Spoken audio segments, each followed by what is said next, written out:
Coming this week in the Austin American-Statesman and online at statesman.com.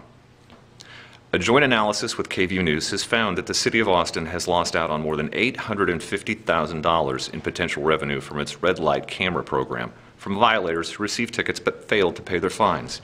We look at how the money could have been used and how unpaid fines represent weaknesses in state law and city policy. On Friday, we take a look at the case of Michael Arena, who was sentenced to 20 years in prison after being found guilty of sexual assault of a 7-year-old. The sentencing was because, in part, of a psychological test that diagnosed him as a pedophile.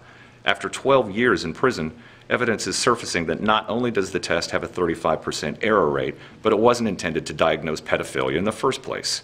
The Texas Supreme Court is stepping in to weigh Arena's chances of a new sentencing trial that could be conducted without the use of the suspect test.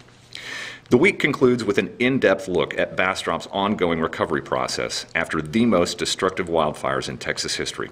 We'll look at how many residents have decided to rebuild, how many have left for good, and how those whose homes survived have coped with living among the devastation. We'll also take a look at the recovery efforts in Pedernales Bend, Steiner Ranch, and Leander, areas where fires also broke out on the same weekend 6 months ago. Again, that's all coming this week in the Austin American-Statesman and online at statesman.com.